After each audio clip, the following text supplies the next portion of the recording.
പരിശുദ്ധാത്മാവേ സഹായക, നിരന്തരമെന്നെ സഹായിക്കണേ. പരിശുദ്ധാത്മാവേ സഹായക, നിരന്തരമെന്നെ സഹായിക്കണേ. നിത്യവും കൂടെ വസിക്കുന്നോനേ, അഭിഷേകത്തിനഗ്നി നിറച്ചിടണേ.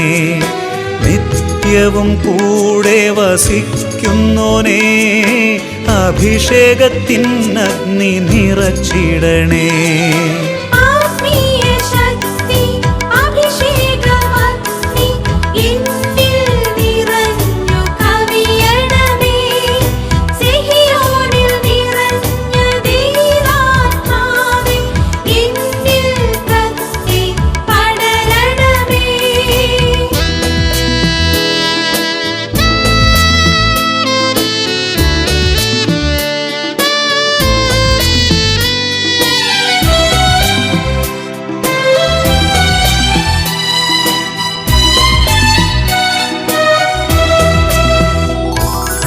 എന്നുള്ളിൽ നിറയുന്ന ദൈവിക ശക്തി ലൗകിക ശക്തിയെ തകർത്തിടുന്നു. എന്നുള്ളിൽ നിറയുന്ന ദൈവിക ശക്തി ലൗകിക ശക്തിയെ തകർത്തിടുന്നു. പാപനീതി ന്യായ ബോധ്യങ്ങൾ ഹൃത്തിൽ നിറച്ചെന്നെ അഭിഷേചിക്കൂ. പാപനീതി ന്യായ ബോധ്യങ്ങൾ ഹൃത്തിൽ നിറച്ചെന്നെ അഭിഷേചിക്കൂ.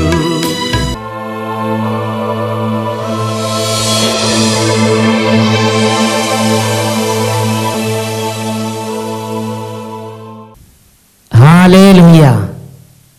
യേശുവേ സ്തോത്രം, യേശുവേ നന്ദി.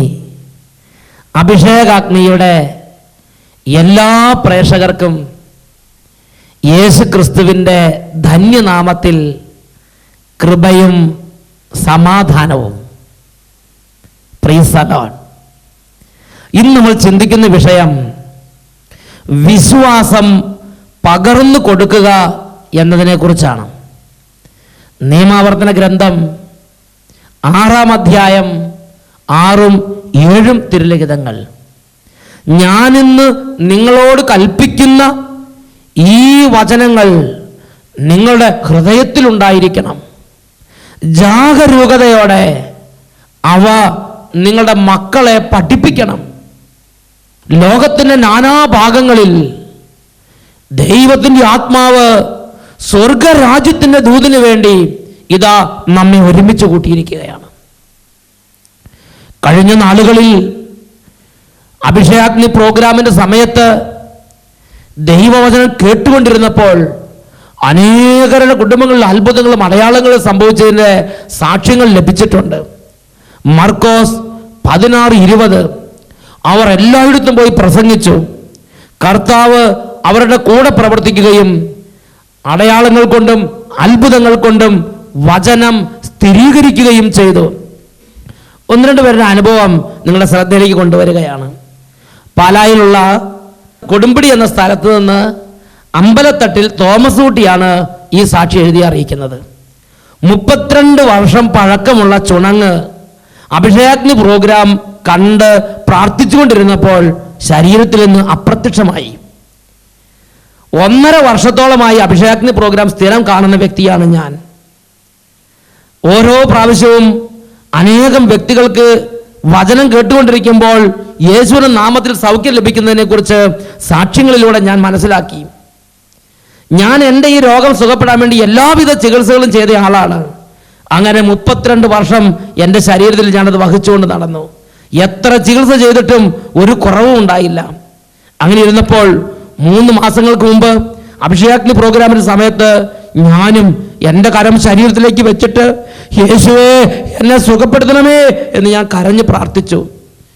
തൽക്ഷണം എൻ്റെ ശരീരത്തിൽ നിന്ന് ചുണങ്ങ് വിട്ടുമാറിപ്പോയി. പിന്നെ 3 മാസമായി ഇന്ന് വരെ എൻ്റെ ശരീരത്തിൽ ഒരല്പം പോലും ചുണങ്ങ് പ്രത്യക്ഷപ്പെട്ടിട്ടില്ല.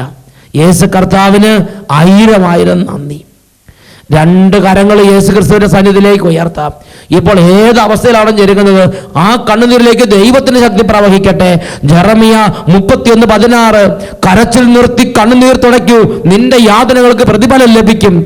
കർത്താവ് അരുളി ചെയ്യുന്നു, നിന്റെ ഭാവി പ്രത്യാശാഭരിതമാണ്. എല്ലാവരും സ്തുതിക്കട്ടെ.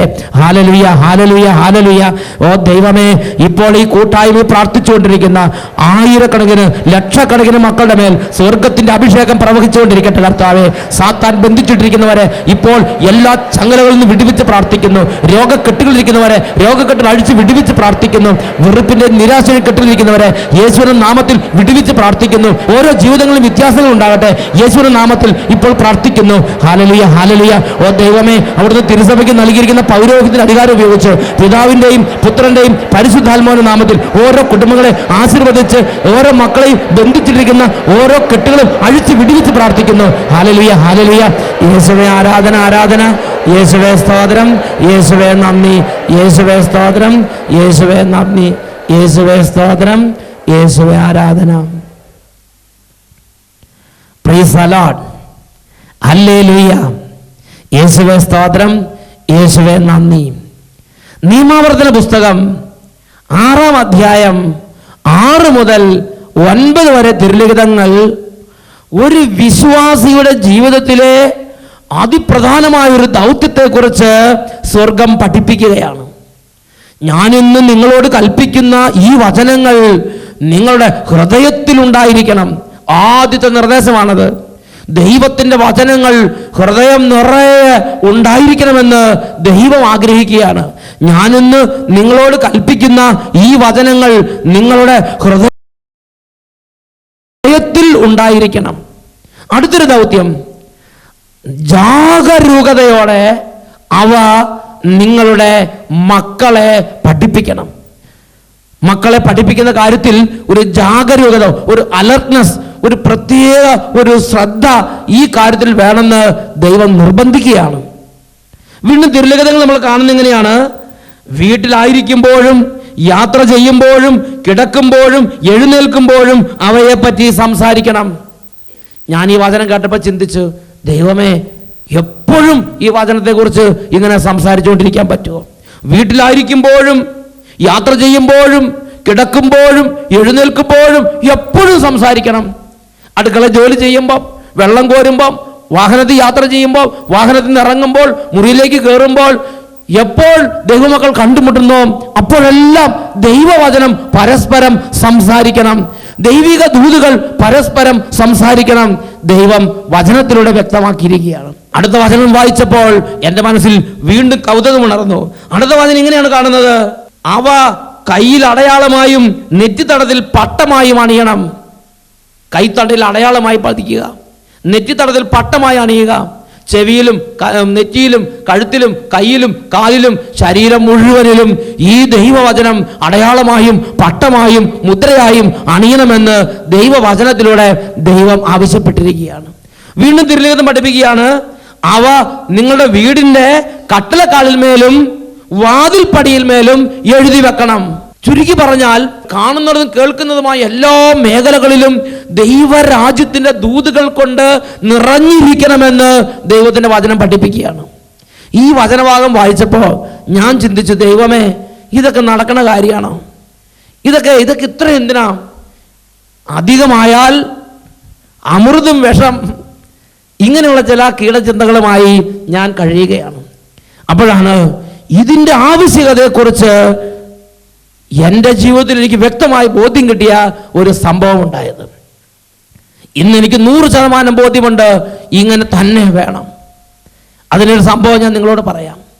അച്ഛൻ ഈ അടുത്ത കാലത്ത് UK-യിൽ ശുശ്രൂഷയ്ക്ക് ചെന്നപ്പോൾ അച്ഛൻ്റെ കൂടെ കേരളത്തിൽ സജീവൻ ധ്യാനകേന്ദ്രത്തിൽ ഓടി നടന്ന് പ്രവർത്തിച്ചിരുന്ന ഫാദർ സോജി ഓലിക്കൽ UK-യിൽ ഇപ്പോൾ ശുശ്രൂഷ ചെയ്തുകൊണ്ടിരിക്കുകയാണ്.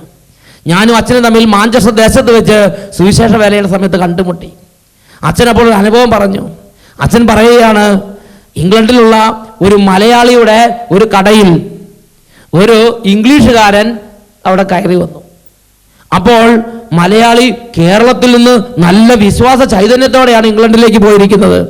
കേരളത്തിലെ രീതി അനുസരിച്ച് ആ മലയാളി തൻ്റെ കടയിൽ ഒരു ഈശോയുടെ രൂപം വെച്ചിട്ടുണ്ടായിരുന്നു. ഈ ഈശോയുടെ രൂപം കണ്ടപ്പോൾ ഇംഗ്ലീഷുകാരന് മനസ്സിലാകുന്നില്ല. ഇംഗ്ലീഷുകാരൻ നൈസർഗികമായ ആ സ്വാതന്ത്ര്യത്തോടെ തൻ്റെ ഫ്രണ്ടായ മലയാളിയോട് ചോദിക്കുകയാണ്, ഹൂ ഈസ് ദിസ്?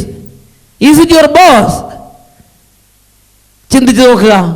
ആ ഇംഗ്ലീഷുകാരന് ഈശോയുടെ തിരുഹൃദയപടം കണ്ടിട്ട്, ഈശോയുടെ രൂപം കണ്ടിട്ട് ഇത് ആരാണെന്ന് മനസ്സിലാകുന്നില്ല.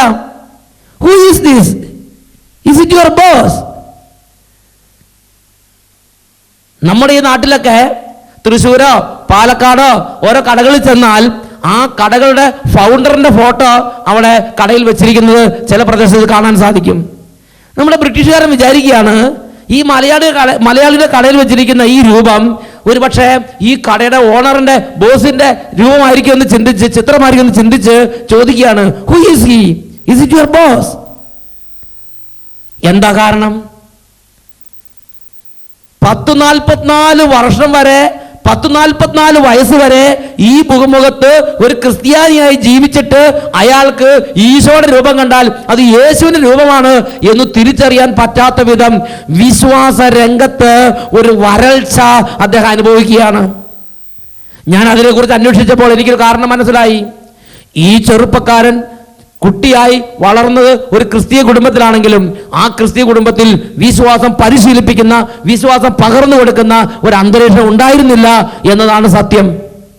അവിടെ ആ കുടുംബത്തിൽ അവർ ധരിച്ചു വെച്ചത് എങ്ങനെയാണ്? കുട്ടികൾ വലുതാകുമ്പോൾ വേണമെങ്കിൽ വിശ്വാസം പ്രാക്ടീസ് ചെയ്തോളും, കുട്ടികൾ വലുതാകുമ്പോൾ വേണമെങ്കിൽ പഠിച്ചോളും. ആ മാതാപിതാക്കന്മാര് വിശ്വാസം പകർന്നു കൊടുക്കുന്നതിൽ ഉത്സാഹമുള്ളവരായിരുന്നില്ല.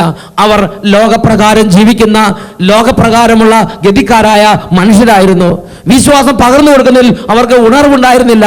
അതുകൊണ്ട് പിൻതലമുറ വന്നപ്പോൾ, അവരുടെ അടുത്ത തലമുറ വന്നപ്പോൾ വിശ്വാസം ലേവലേശം തൊട്ടു തീണ്ടിയിട്ടില്ലാത്ത വെറും ജഡികന്മാരായ, വെറും ലോകപ്രകാരം ജീവിക്കുന്ന ഒരു തലമുറയ്ക്ക് അവർ ഭൂമിയിൽ രൂപം കൊടുത്തു.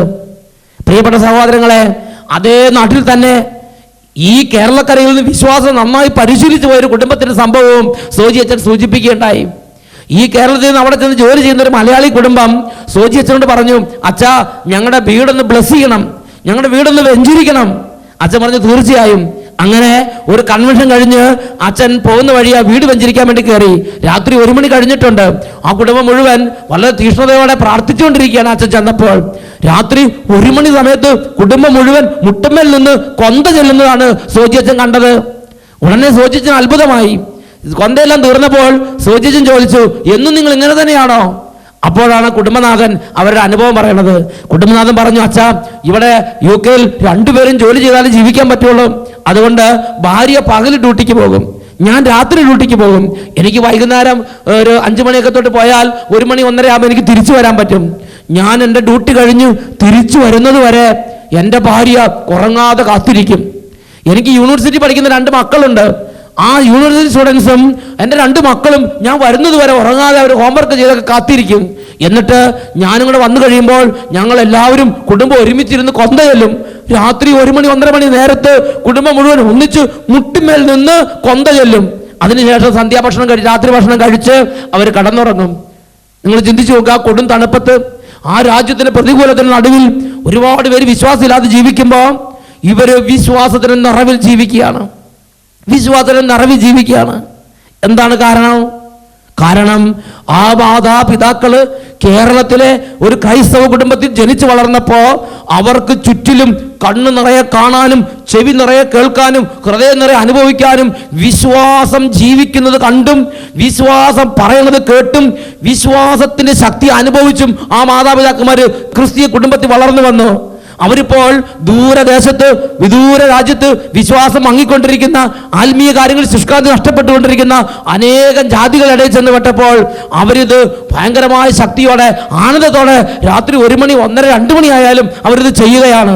കാരണം ചെറുപ്പത്തിൽ വളർന്നപ്പോൾ കണ്ണിറയെ കാണാൻ, ചെവി നിറയെ കേൾക്കാൻ, ഹൃദയം നിറയെ അനുഭവിക്കാൻ അവർക്ക് ചുറ്റും വിശ്വാസം ജീവിക്കുന്നതും വിശ്വാസം പറയുന്നതും വിശ്വാസ അനുഭവങ്ങളും നിറഞ്ഞു നിന്നിരുന്നു. നിയമാവർത്തനം 6-ാം അധ്യായം 6 മുതൽ 9 വരെ തിരുലിഖിതങ്ങളിൽ നെറ്റിയിൽ പട്ടമായി അണിയണമെന്നും കയ്യിൽ അടയാളമായി പതിക്കണമെന്നും എഴുന്നേൽക്കുമ്പോഴും ഇരിക്കുമ്പോഴും നടക്കുമ്പോഴും കിടക്കുമ്പോഴും യാത്ര ചെയ്യുമ്പോഴും വിശ്രമിക്കുമ്പോഴും വചനം പറയണമെന്നും കട്ടിൽപ്പടിമേലും പടിവാതിൽക്കലുമേലും എഴുതി വെക്കണമെന്നും ദൈവവചനം ദൈവമക്കളോട് കൽപ്പിക്കുമ്പോൾ അതിൻ്റെ അർത്ഥം കണ്ണു നിറയെ കണ്ട് ചെവി നിറയെ കേട്ട് ഹൃദയം നിറയെ അനുഭവിക്കാൻ തക്കവണ്ണം വിശ്വാസം ജീവിച്ച് വിശ്വാസം പറഞ്ഞ് വിശ്വാസ അനുഭവത്തിൽ ജ്വലിക്കുന്ന ഒരു അന്തരീക്ഷം ഓരോ കുടുംബത്തിലും ഓരോ വിശ്വാസ ജീവിതത്തിലും ഉണ്ടാകണമെന്ന് സ്വർഗം ആഗ്രഹിക്കുകയാണ് പ്രിയപ്പെട്ട സഹോദരങ്ങളെ. കാരണം അത്ര ശക്തമായ വിധത്തിൽ വിശ്വാസ മേഖലയിൽ ഞാൻ നിങ്ങളും ഉണർന്ന് പ്രവർത്തിച്ചാലേ അടുത്ത തലമുറയിലേക്ക് ശരിയായ വിധം ഉചിതമായ വിധം വിശ്വാസത്തിന്റെ പ്രവാഹം ഉണ്ടാവുകയുള്ളൂ. ഹല്ലേലൂയ. യേശുവേ സ്തോത്രം, യേശുവേ നന്ദി. ഇത് ആ പുഴക്കരയിൽ നിൽക്കുന്ന ആ റോഡിന്റെ പക്കൽ നിൽക്കുന്ന ആ പുളമരം പോലെ വിശ്വാസം അങ്ങോട്ട് പെട്ടെന്ന് അങ്ങോട്ട് തഴച്ചു വളരുമെന്ന് വിചാരിക്കരുത്. വിശ്വാസം ശക്തി പ്രാപിക്കാൻ, വിശ്വാസത്തിന്റെ ജ്വലനം ഉണ്ടാകാൻ, വിശ്വാസത്തിന്റെ അഭിഷേകത്തിലേക്ക് ഉയരാൻ, വിശുദ്ധമായ ജന്മങ്ങൾ ഭൂമിയിൽ ഉണ്ടാകാൻ അതിന് അതിൻ്റെതായ ഒരു അന്തരീക്ഷം കുടുംബത്തിൽ വേണം. ഇത് ദൈവമായ കർത്താവ് അറിഞ്ഞു, ഇത് ദൈവത്തിന്റെ ആത്മാവ് വ്യക്തമായി മനസ്സിലാക്കി. അതുകൊണ്ട് അനാദി മുതലേ ആയിരക്കണക്കിന് വർഷങ്ങൾക്ക് മുമ്പ് തന്നെ ദൈവത്തിന്റെ ആത്മാവ് ദൈവമക്കൾക്ക് നിർദ്ദേശം കൊടുത്തു. നിങ്ങളുടെ ഹൃദയത്തിന് വചനം ഉണ്ടാകണം. ഹൃദയത്തിലുണ്ടായ മാത്രം പോരാ, നിങ്ങൾ വാ തുറന്ന് അത് നടക്കുമ്പോഴും ഇരിക്കുമ്പോഴും എഴുന്നേൽക്കുമ്പോഴും കിടക്കുമ്പോഴും യാത്ര ചെയ്യുമ്പോഴും വിശ്രമിക്കുമ്പോഴും എപ്പോഴും അത് പറയണം. കട്ടിൽപ്പടിമേൽ എഴുതി എന്ന് പറഞ്ഞാൽ നിറയെ വിശ്വാസം, കൺകൊണ്ട് കാണാൻ, ചെവി കൊണ്ട് കേൾക്കാൻ, ഹൃദയം കൊണ്ട് അനുഭവിക്കാൻ വിശ്വാസത്തിന്റെ ഒരു അഭിഷേകം എപ്പോഴും ജീവിതം നിറഞ്ഞു നിൽക്കണമെന്ന് ദൈവത്തിന്റെ ആത്മാവ് പഠിപ്പിക്കുകയാണ്. ഹല്ലേലൂയ. യേശുവേ സ്തോത്രം, യേശുവേ നന്ദി. പ്രിയപ്പെട്ട സഹോദരങ്ങളെ, ഈ ശുഷ്കാന്തി ഇന്ന് എനിക്ക് നിനക്കുണ്ടോ? എൻ്റെ മക്കളെ ഈ വിശ്വാസത്തിന്റെ സമൃദ്ധി കൊണ്ട് മജ്ജയും മേധസ്സും കൊണ്ടതുപോലെ സംതൃപ്തമായ അവസ്ഥയിൽ എൻ്റെ മക്കൾ വളർന്നു വരണം എന്നൊരു നിർബന്ധം എനിക്ക് നിങ്ങൾക്കുണ്ടോ? ഇന്ന് കുടുംബങ്ങളിൽ തല്ലി തകർന്ന വിധത്തിൽ തലതെറിച്ച സന്തതികൾ അങ്ങനെ ദുർവൃത്തിയിലും അങ്ങനെ ദുർമാർഗത്തിലും അധപതനത്തിലും അവിശ്വാസത്തിലും നീങ്ങുന്നുണ്ടെങ്കിൽ അതിന്റെ കാരണം എന്താണ്? ഇടവകയിൽ കൂദാശകളിൽ നിന്നും വിശുദ്ധ കാര്യങ്ങളിൽ നിന്നും ദൈവജനം കൂട്ടം കൂട്ടമായി അകന്നുപോയി ദൈവാനുകൂലാതെ വരണ്ട ഒരു തലമുറ ഈ ഭൂമുഖത്ത് ഉദിച്ചുയർന്നു വരുന്നതിന് കാരണം എന്താണ്?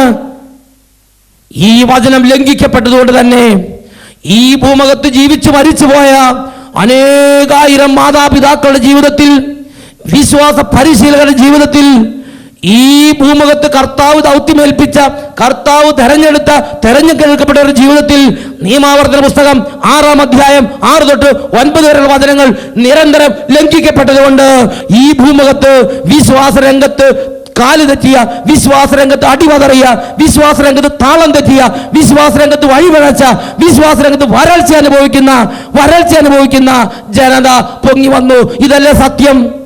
ഇതല്ലേ സത്യം? ഞാൻ മറ്റൊരു അനുഭവം നിങ്ങളോട് പറയാം. പ്രിയപ്പെട്ട സഹോദരങ്ങളെ, പാലായിലുള്ള കുറുമണ് ദേശത്ത് നിന്ന് ഒരു ചേട്ടൻ അട്ടപ്പാടി സഖിയോൻ ധ്യാനകേന്ദ്രത്തിലേക്ക് വന്നു. ആ ചേട്ടനും ചേട്ടത്തിയും കൂടെ ധ്യാന ദിവസങ്ങളിൽ എന്നോട് പറഞ്ഞൊരു കാര്യമുണ്ട്. അച്ഛാ, ഞങ്ങൾക്കൊരു മോനുണ്ട്, അവനിപ്പോൾ 10ാം ക്ലാസ്സിലാണ്. അവൻ ചെറുപ്പം തൊട്ട് നല്ല വിശ്വാസമുള്ളവനായിരുന്നു. 7ാം ക്ലാസ് വരെ അവനൊന്നും പ്രാർത്ഥനയിൽ തീഷ്ണതയോടെ കൂടിയിരുന്നു. 8ാം ക്ലാസ്സിലേക്ക് കയറിയപ്പോൾ തൊട്ട് അവന്റെ വിശ്വാസം ദുർബലമായി. അവൻ കുർബാനയ്ക്ക് കൂടുന്ന കുട്ടിയായിരുന്നു, ഓൾട്ടർ ബോയ് ആയിരുന്നു.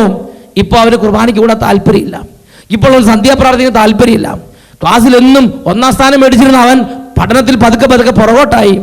ഇപ്പോൾ അവന്റെ മാർക്ക്, അവന്റെ ഗ്രേഡ് വളരെ പുറകിലായി. 10ാം ക്ലാസ്സിലെ ആദ്യത്തെ റിസൾട്ട് വന്നപ്പോൾ അവൻ ഏറ്റവും മോശമായ നിലവാരം കാഴ്ചവെച്ച് അവൻ പള്ളിയിൽ കുർബാനയ്ക്ക് കൂടാതെ പള്ളിയിൽ പോകുന്നത് പോലും താല്പര്യമില്ലാത്ത സ്ഥിതിയായി. സന്ധ്യാപ്രാർത്ഥന സമയത്ത് വഴക്കും ബഹളവുമാണ്. അവൻ എന്തെങ്കിലും ഉപദേശിച്ചാൽ അവൻ തട്ടിക്കയറും. ഇപ്പോൾ മാതാപിതാക്കന്മാർക്ക് അവൻ ഉപദേശിക്കാൻ പറ്റാത്ത സ്ഥിതിയായതുകൊണ്ട് അവർ ഉപദേശം നിർത്തി. അവൻ വല്ലപ്പോഴും പള്ളി പോയാലായി, അവൻ പ്രാർത്ഥിക്കുമ്പോൾ കൂടിയാലായി, കൂടിയില്ലായി. അവന്റെ വിശ്വാസ ജീവിതവും അവന്റെ പഠന ജീവിതവും അമ്പെ തകർന്നു കിടക്കുന്ന കാഴ്ച കണ്ട് ഈ മാതാപിതാക്കന്മാർക്ക് സഹിച്ചില്ല. പിന്നെ അവൻ ഉപദേശിക്കാതെയായി. അവർ രണ്ടുപേരും കൂടെ കൂടി അട്ടപ്പാടി സഖിയോൻ ധ്യാനകേന്ദ്രത്തിൽ വന്ന് ധ്യാനം കൂടുകയാണ്. അവർക്ക് വേണ്ടി പ്രാർത്ഥിച്ചു. ഞാൻ അവരോട് പറഞ്ഞു, ഒരു നല്ല കുമ്പസാരം ചെയ്യണം. നല്ല കുമ്പസാരം കഴിഞ്ഞ് അവരൊന്ന് ഒരു കൗൺസിലിങ്ങിന് പോയി. കൗൺസിലിങ്ങിന്റെ സമയത്ത് കൗൺസിലിംഗ് നടത്തിക്കൊണ്ട് ബ്രദർ ഈ കുടുംബത്തിന് വേണ്ടി പ്രാർത്ഥിച്ചപ്പോൾ പരിശുദ്ധാത്മാവ് ഈ കുടുംബത്തിന് ഒരു വെളിപ്പെടുത്തൽ നൽകി. എല്ലാ ദിവസവും വെളുപ്പിന് 3 മണിക്ക് എഴുന്നേറ്റ് ഈ വഴിതെറ്റിപ്പോകുന്ന മകന് വേണ്ടി കുരിശിന്റെ വഴി ചൊല്ലി പരിഹാരമായി കാഴ്ചവെച്ച് മാതാപിതാക്കന്മാർ പ്രാർത്ഥിച്ചാൽ ഈ മകന്റെ വിശ്വാസാനുഭവം വർദ്ധിക്കും. ആ മാതാപിതാക്കന്മാർ തീഷ്ണതയുള്ളവരായിരുന്നു. അവർക്ക് എന്ത് നഷ്ടപ്പെട്ടാലും ശരി മകൻ വിശ്വാസമുള്ളവനാകണമെന്ന് അവർക്ക് നിർബന്ധം ഉണ്ടായിരുന്നു. ഞങ്ങളുടെ വിശ്വാസം ഞങ്ങളുടെ മകന്റെ ജീവിതത്തിൽ നിറഞ്ഞു നിൽക്കണമെന്ന് നിർബന്ധമുള്ള മാതാപിതാക്കന്മാർ അവർ ധ്യാനം കഴിഞ്ഞ് പിറ്റേ ദിവസം മുതൽ വെളുപ്പിന് 3 മണിക്ക് എഴുന്നേറ്റ് അലാം വെച്ച് വെളുപ്പിന് 3 മണിക്ക് എഴുന്നേറ്റ് രണ്ടുപേരും കൂടെ കഷ്ടപ്പെട്ട് മുട്ടുമേൽ നിന്ന് കുരിശിന്റെ വഴി ചൊല്ലി എഴഞ്ഞെഴഞ്ഞ് കുരിശിന്റെ വഴി ചൊല്ലി അവർ പ്രാർത്ഥിക്കാൻ തുടങ്ങി. ഏതാണ്ട് 1.5 മാസം പ്രാർത്ഥിച്ചിട്ടുണ്ടാവും. ആ ഒരു ദിവസം അവര് 5:30 ആയപ്പോ കുരിശിന്റെ വഴിയെല്ലാം കഴിഞ്ഞ് ചായ ഇടാൻ വേണ്ടി പോകുമ്പം മകന്റെ മുറിയിൽ വെളിച്ചം കണ്ട്. അവർ 3-4 ദിവസം ശ്രദ്ധിച്ചപ്പോൾ എല്ലാ ദിവസവും വെളിച്ചം കാണുന്നുണ്ട്. ഉടനെ അവർ മകനോട് ചോദിച്ച്, അപ്പോൾ ആ മകൻ പറയുകയാണ്, കുറച്ച് നാളുകളായി 1-2 ആഴ്ചയായി ഈ മകൻ വെളുപ്പിന് 3 മണിക്ക് തന്നെ എഴുന്നേൽക്കും. തന്നെ എഴുന്നേറ്റാൽ അവൻ ചെയ്യണത് ആദ്യം തന്നെ ഒറ്റയ്ക്കിരുന്ന് ഒരു ജപമാല ചൊല്ലി പൂർത്തിയാക്കും. എന്നിട്ട് ഇരുന്നങ്ങോട്ട് പഠിക്കും. 10ാം ക്ലാസ്സിലെ എല്ലാ വിഷയങ്ങളും അവനങ്ങോട്ട് പഠിക്കാൻ തുടങ്ങി. അവന്റെ ബുദ്ധി കർത്താവ് തെളിച്ചു കൊടുത്തു. യെശയ്യാ 54:13 പറഞ്ഞ പ്രകാരം കർത്താവ് നിന്റെ പുത്രന്മാരെ പഠിപ്പിക്കും, അവർ ശ്രേയസാർജിക്കും. അവന് ജ്ഞാനം തെളിഞ്ഞു. അവൻ വേഗം പഠിക്കാൻ തുടങ്ങി. ആ വർഷത്തെ മോഡൽ എക്സാമിന് നല്ല റിസൾട്ടോടെ അവൻ പാസ്സായി. വീണ്ടും ഫൈനൽ എക്സാമിനേഷന് അവന് നല്ല ഗ്രേഡോടെ ആ വർഷം പുറത്തു വരാൻ പറ്റി. ഞാൻ കണ്ട കാഴ്ച, അവൻ 10ാം ക്ലാസ്സിലെ ആ ഫൈനൽ എക്സാം എഴുതിയതിനു ശേഷം ആരും അവനെ നിർബന്ധിച്ചില്ല. അവനിതാ ഒരു ബാഗും എടുത്ത് അട്ടപ്പാടി ധ്യാന കേന്ദ്രത്തിലേക്ക് ധ്യാനം കൂടാൻ വേണ്ടി വന്നിരിക്കുകയാണ്. അവനോട് ഞാൻ ചോദിച്ചു, മോനെ നീ ഇങ്ങനെ ധ്യാനം കൂടാൻ വരാൻ കാരണം എന്ത്? അവൻ പറഞ്ഞു, എന്നെ ആരും നിർബന്ധിച്ചല്ല, എനിക്ക് തോന്നി ഞാൻ ഇങ്ങനെ പോയാൽ ശരിയാവില്ല. എൻ്റെ അപ്പച്ചൻ്റെയും എൻ്റെ അമ്മച്ചിയുടെയും വിശ്വാസം വെച്ച് എനിക്ക് വിശ്വാസം ഒന്നുമില്ല. എനിക്ക് എൻ്റെ കർത്താവിന് മുമ്പിൽ ശക്തനാകണം. എനിക്ക് എൻ്റെ കർത്താവിന് മുമ്പിൽ എനിക്ക് അഭിഷേകം പ്രാപിക്കണം. അവൻ്റെ ഉള്ളിൽ നിന്നൊരു ജ്വലനം, ഒരു അഗ്നി കത്തി അവനിതാ എത്തിയിരിക്കുകയാണ്. ഇന്ന് ആ ദേശത്ത് മിടുക്കനായി അനേകർക്ക് മാതൃക നൽകി വിശ്വാസത്തിൻ്റെ ഒരു ശുശ്രൂഷകനായി അവനൊന്ന് കർത്താവിനെ മഹത്വപ്പെടുത്തുകയാണ്. പ്രിയപ്പെട്ട സഹോദരങ്ങളെ, ചിന്തിച്ചു നോക്ക്. എന്നെ പോലെ തന്നെ എൻ്റെ മകനും വിശ്വാസ കാര്യത്തിൽ മുൻപന്തിയിൽ നിൽക്കണമെന്ന് നിർബന്ധത്തോടു കൂടി അധ്വാനിച്ച ഒരപ്പനും അമ്മയും, ആ മകന് കണ്ണുകൊണ്ട് കാണാവുന്ന വിധത്തിൽ, ചെവി കൊണ്ട് കേൾക്കാവുന്ന വിധത്തിൽ, ഹൃദയത്തോടെ അനുഭവിക്കാവുന്ന വിധത്തിൽ വിശ്വാസത്തിന്റെ അന്തരീക്ഷം കുടുംബത്തിലുണ്ടായപ്പോ അതാ മകന്റെ മേൽ പകർന്നു, അതാ മകന്റെ മേൽ പ്രവഹിച്ചു. ആ മകനും വിശ്വാസത്തിന്റെ ശക്തി കൊണ്ട് നിറഞ്ഞവനായി മാറി. ഇനി ലോകത്തിൽ എവിടെ പോയാലും അവൻ ആരും ഉപദേശിക്കില്ലെങ്കിലും ഈ അനുഭവത്തിൽ നിന്ന് അവൻ വിശ്വാസത്തിന്റെ വഴികളിലൂടെ സ്വന്തം പരിശ്രമം കൊണ്ട്, സ്വന്തം ഇഷ്ടം കൊണ്ട്, സ്വന്തം തീരുമാനം കൊണ്ട് നടക്കാൻ തക്കവണ്ണം അവൻ ഇന്ന് പ്രാപ്തനായി കഴിഞ്ഞു. ഹല്ലേലൂയ. പ്രിയപ്പെട്ട സഹോദരങ്ങളെ, വിശ്വാസം ഏതെങ്കിലും പ്രദേശത്ത് ദുർബലമായിട്ടുണ്ടെങ്കിൽ, ഏതെങ്കിലും കുടുംബത്തിൽ ദുർബലമായിട്ടുണ്ടെങ്കിൽ, ഈ നിയമാവർത്തന പുസ്തകം 6-ാം അധ്യായം 6 തൊട്ട് 9 വരെയുള്ള വചനങ്ങൾ നിരന്തരം ലംഘിക്കപ്പെട്ടതുകൊണ്ടാണ് എന്നുള്ളത് എനിക്ക് നിങ്ങൾക്കും നിഷേധിക്കാൻ പറ്റാത്ത ഒരു ബൈബിൾ സത്യമാണ്. ഹല്ലേലൂയ. അതുകൊണ്ട് സുഭാഷിതങ്ങളുടെ പുസ്തകത്തിൽ 22-ാം അധ്യായത്തിൽ 6-ാം വാക്യത്തിൽ പരിശുദ്ധാത്മ പഠിപ്പിക്കുകയാണ്, ശൈശവത്തിൽ തന്നെ നടക്കേണ്ട വഴി പരിശീലിപ്പിക്കുക, വാർദ്ധക്യത്തിലും അതിൽ നിന്ന് വ്യതിചലിക്കുകയില്ല. മലാക്കി പ്രവാചന പുസ്തകം 2-ാം അധ്യായം 15-ാം വാക്യം വചനം ഓരോ കുടുംബങ്ങളോടും പ്രഖ്യാപിക്കുകയാണ്, ദൈവഭക്തരായ മക്കളെ അല്ലാതെ മറ്റെന്താണ് കർത്താവ് നിങ്ങളിൽ നിന്ന് പ്രതീക്ഷിക്കുന്നത്? പ്രിയപ്പെട്ട ദൈവമക്കളെ, വിശ്വാസം പകർന്ന് കൊടുക്കുന്നതിൽ ഞാനും നിങ്ങൾ വീഴ്ച വരുത്തിയാൽ അടുത്ത തലമുറ ദൈവത്തെ അറിയാതെ ഈ ലോകത്തിൽ സത്യത്തിന് വേണ്ടി കാലുവെന്ത പട്ടിയെ പോലെ ഓടി നിൽക്കുന്ന ഒരു അന്തരീക്ഷം, ഒരു കാഴ്ച ഞാൻ നിങ്ങൾ കാണേണ്ടി വരും എന്നുള്ളൊരു സത്യം തന്നെയാണ്. ഈ നിമിഷം നമുക്ക് പ്രാർത്ഥിക്കാം. ദൈവമേ, ഞങ്ങളുടെ കാലഘട്ടത്തിൽ അവിടുന്ന് ഞങ്ങൾക്ക് വിശ്വാസം നൽകി, ഞങ്ങളുടെ ജീവിതത്തിൽ അങ്ങ് പരിശുദ്ധാത്മാവിനെ തന്നു, അവിടുന്ന് ഞങ്ങൾക്ക് വചനങ്ങൾ തന്നു, വിശുദ്ധ കൂദാശകളെയും തിരുസഭാ ശുശ്രൂഷകളെല്ലാം ഞങ്ങൾക്ക് വേണ്ടി നൽകി, പൗരോഹിത്യത്തിന്റെ ശുശ്രൂഷകൾ ഞങ്ങൾക്ക് തന്നു കർത്താവേ, സഭയെയും സഭയുടെ ചട്ടക്കൂടുകളെയും ക്രമീകരണങ്ങളെല്ലാം ഞങ്ങൾക്ക് വേണ്ടി തന്നു. എന്നാൽ അടുത്ത തലമുറയ്ക്ക് വേണ്ടി ഞങ്ങൾ എന്ത് ചെയ്തു? ലോകപ്രകാരമുള്ള നേട്ടത്തിന് വേണ്ടി പരക്കം പാഞ്ഞപ്പോൾ വിശ്വാസം പകർന്നു കൊടുക്കുന്നതിനാണല്ലോ തീഷ്ണത നഷ്ടപ്പെട്ടു പോയത്. അതിനുവേണ്ടി ഞങ്ങൾ മാപ്പ് ചോദിക്കുന്നു. ഓരോ കുടുംബങ്ങളെ അഭിഷേകം ചെയ്യുന്ന കർത്താവേ, ഓരോ വിശ്വാസ പരിശീലകരെ അഭിഷേകം ചെയ്യുന്ന കർത്താവേ, ഓരോ സഭാസഭകളെ അഭിഷേകം ചെയ്യുന്ന കർത്താവേ, ഓരോ ഇടവകളെ അഭിഷേകം ചെയ്യുന്ന കർത്താവേ, ഓരോ കോൺവെന്റുകളെ അഭിഷേകം ചെയ്യുന്ന കർത്താവേ, ഓരോ നേതൃത്വങ്ങളെ അഭിഷേകം ചെയ്യുന്ന കർത്താവേ, ഓരോ മാതാപിതാക്കന്മാരെ അഭിഷേകം ചെയ്യുന്ന കർത്താവേ. Hallelujah, hallelujah. യേശുവേ ആരാധന, ആരാധന. യേശുവേ സ്തോത്രം, യേശുവേ നന്ദി, യേശുവേ സ്തോത്രം, യേശുവേ നന്ദി. Praise the Lord. ഹല്ലേലൂയ.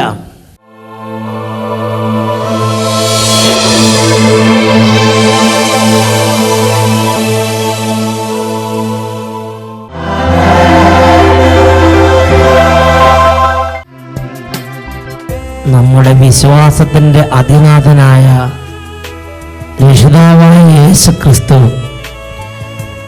ഈ ആൾത്താരിൽ നിന്ന് ഓരോ കുടുംബങ്ങളെയും അനുഗ്രഹിക്കുകയാണ്. രണ്ട് കരങ്ങളെ ഈശോയുടെ പക്കലേക്ക് ഉയർത്തി, കർത്താവേ, ഞങ്ങളെയും ഞങ്ങളുടെ ഈ തലമുറയെയും അവിശ്വാസത്തിൽ രക്ഷിക്കണമേ എന്ന് പറഞ്ഞ് എല്ലാവരും സ്തുതിക്കട്ടെ. ഭക്തിരാഹിത്യത്തിൻ്റെയും വിശ്വാസക്കുറവിൻ്റെയും അരൂപികളെ ശാസിക്കുകയാണ്. ഹാലലുയ്യ, ഹാലലുയ്യ, ഹാലലുയ്യ. ഓരോ കുടുംബങ്ങളിൽ നിന്നും, സമൂഹങ്ങളിൽ നിന്നും, സ്ഥാപനങ്ങളിൽ നിന്നും വിശ്വാസരാഹിത്യത്തിൻ്റെയും വിശ്വാസക്കുറവിൻ്റെയും എല്ലാ എതിർപ്പിൻ്റെയും വിമത സ്വഭാവത്തിൻ്റെ അരുവികൾ തകർന്നു പോകട്ടെ കർത്താവേ. അങ്ങയുടെ തിരുസന്നിധി പ്രാർത്ഥിക്കാനും ബലിയർപ്പിക്കാനും വിശുദ്ധ കൂദാശകൾ ഉചിതമായ വിധം സ്വീകരിക്കാനും തടസ്സമുണ്ടാക്കി എതിർപ്പ്, പല വിചാരങ്ങൾ, വിശ്വാസരാഹിത്യ ചിന്തകൾ, ഭക്തിരാഹിത്യം, പലതരത്തിലുള്ള യുക്തിവാദത്തിൻ്റെ ആധിപത്യങ്ങൾ, നിരീശ്വര ചിന്ത, ദൈവനിഷേധം, ഈ മേഖലകളിൽ ദൈവമക്കളെ പീഡിപ്പിച്ചുകൊണ്ടിരിക്കുന്ന എല്ലാ പീഡകശക്തികളെയും യേശുവിന്റെ നാമത്തിൽ ശാസിക്കുന്നു, ബന്ധിക്കുന്നു. കുടുംബങ്ങളിൽ, സമൂഹങ്ങളിൽ വിട്ടുപോട്ടെ. ഹാലലുയ, ഹാലലുയ. യേശുവേ ആരാധന, ആരാധന.